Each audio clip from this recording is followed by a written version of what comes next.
Oh, that's so good. Who is that? Stupid Boombox. You ever heard that song from Saturday Night Live? Oh man, it's great. Is it it's Lonely one of the Island? Lonely Islands. Oh, okay. Yeah. Oh, you haven't seen that video? Oh, yeah. Go to youtube.com/user/one-star-loser. I know, Lethal Lenny. The thing is, these cards are so cool, you can't give them away because they're too unique. Like, you know what I mean? Like, Look at this one. This one's got like original drawings on the back. yeah, it's got the sketch for it. Same thing with this one. Like, that's the sketch. Oh, That's pretty cool. Buff Monster. You know what? Creativity.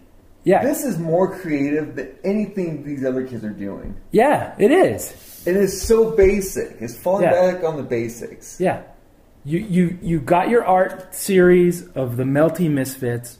You make a set of sticker cards. You got something on the back that's different. Some of them have like a large photo to assemble.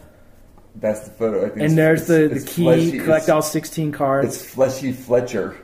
Everyone else is settling for upload a photo to Tumblr or Instagram. Like, that's not creative anymore. Get a like. Get a heart. Yeah. Get a thumbs up. Oh, I got 10 likes. How about get $2 for a pack of cards? That's Yeah, what how about I get like. some cards printed up? And then hide them around, or hide them and have clues to where they are, or do something cool. Like, just uploading a photo anymore is lame. We don't know how I shot my project. I shot it with Camera Genius, and I shot it on a rapid mode. And I would basically have to do a lot of pausing, return, kind of almost motor drive it a bunch. Yeah. But you could with the Photo Genius, you could mess around with your levels, because sometimes the photo would be way too dark, so you had to bust it out. So that's how I did that one. All handheld. I love it. You got so many good pictures. You got to do a zine. I think you should enter it in a contest too. Like last year, you had Google Street View images winning contests. Like, this stuff is better than that stuff, and I think it'd make a cool project because the TV images, like, even if you were there with a still camera, it wouldn't be the same as the TV images because you have the unpredictability of the TV screen. Oh yeah, The blurs and the fades. It's amazing.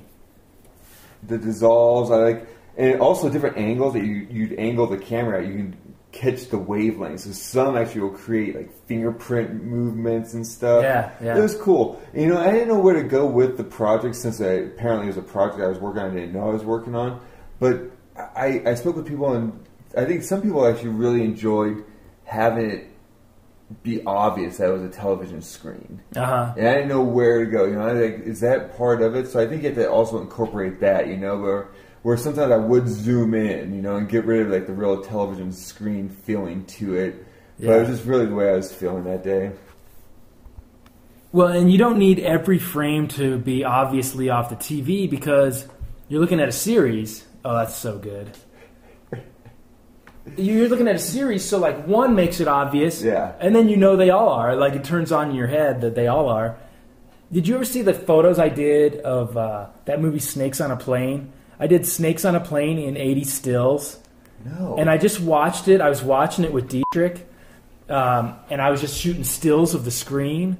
And so I condensed the movie into 80 stills, and I uploaded it to PhotoShelter, and they deleted it. They said it was a copyright violation. But I had like the 80 Snakes on a Plane in 80 stills, and it was really cool because there's like, here's a photo of the people in the bathroom about to get it on, and then there's like a snake hanging on the, and just the stills really just stilled it down. It was fun. And that's what's interesting about this project. When you brought up copyright, I don't know if I'm infringing on any copyrights. I mean, maybe I am, but there's not one videographer, there's not one director. There's people in booths directing these hundreds of photographers out on the road. None of those videographers are well-known guys. They're just holding the camera and doing a damn good job at it. So, like, what? Well, it's kind of like a mashup more than anything, and the copyright is owned by who? NBC and the French, Tour de France, whoever, the tour, like this big corporation that's already made billions of dollars off the race. And if you're doing like a small art project, how much money people make on a small art project or a zine. You're spending money to get it done. Yeah. It's a mashup. And people are starting to shift. I think they're starting to shift how they see these things. Like where was I going to go with that? It's like when I used to link to people's galleries on the Click back in like 2006, 2007, and I'd have a little, I'd have one of the photos and then a link to the rest of the gallery on their site, and people get pissed off. But really, what I was doing was, now if I paste that link into Facebook, it does the same thing. And no one's complaining about Facebook doing it or Google+. It's the same thing. It's just like attitudes shift and people realize like there's a good element to it and a bad element, to that kind of copyright loss. Well, we've done a lot of talking. We haven't even talked about the cool stuff. We didn't talk about movies or anything like that. This is really cool. It's got the shutter speed on here, too. How about this shutter speed? 3,953 of a second. And do you notice it's always the same aperture? Yeah, that's strange. So you only have one aperture. So all it ever shifts is the shutter speed and ISO. Yeah, that's really interesting. And here's another... you using the geotag stuff much? Nuh-uh. Do you have it turned on? No. ISO 64. Yeah. Love it. Kodachrome 64. I love the geotag stuff. I love it. I'm geotagging all my photos. I'm into it. Because what I want to do is geotag all my old stuff. Like, what if you had, like, a collection of photos worldwide, and not only are they all geotagged, but they're tagged by the date. So you could go to you could even go to this place right here, this apartment that hasn't been here for, how long has this place been here? 7 years? 10 years. 10 years? What if you could go to this spot and find photos from 20 years ago?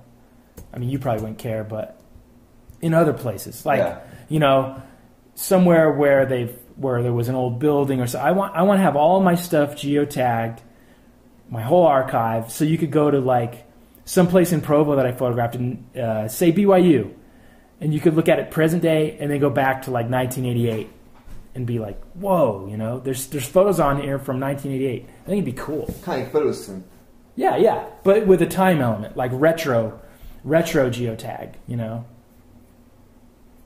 Someday that'll all be in place and it'll just start pulling it. You'll be ahead of your time again. Yeah. I just need to have a lot of time because I started to try doing it and it's really slow. You're searching on Google Maps for different locations, and it just took a lot of time. Oh, did I show you this one? I think I might have Skull 13. That's great. There's another project for you to put on Tumblr. These are the ones I want to show you. This is cool. I don't know which one's the best, but the unpredictability of the thing too. This one's strobe. Oh yeah, nice. So I don't know, that one's he's getting That's illuminated. Cool. Yeah. There's one where he's totally it's that one. Look at that one. It's perfect light. Yeah. Those need to be printed up big on a wall somewhere. Glossy prints, good color. Those are awesome. We'll see. They're kind of silly. Heather, man, look at this one. I had to focus on the photographer this time. Because those guys are great. Yeah, they're good. Unbelievable. Those guys just... Some of those descents that they're doing, those motorcycles are keeping up with them at 60 miles an hour. Yeah. I mean, they're not letting those guys go. They're catching up with those guys. And these guys are going 60 miles an hour down these hills. And the thing about being one of those photographers, it would be fun for the first 15 minutes, maybe a half hour, and then you'd start to get exhausted. Mm-hmm. I don't know how they do it day after day. What's each race? 4 hours each day or so? 6 hours. 6 hours. That's a lot of work. Just constantly shooting.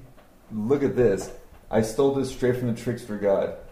I learned how to shoot like this from the Trickster God. There you go. Parenthood. I sent you. Oh yeah, you sent me that one. Yeah. How great was that? Everyone's streaming like, "How'd you get that photo?" I'm like, I can't tell you. That's awesome. Yeah. See, that's the thing is I'd rather throw my photograph out there without a big explanation and a big how-to and a big here's what I used and here's what I didn't use.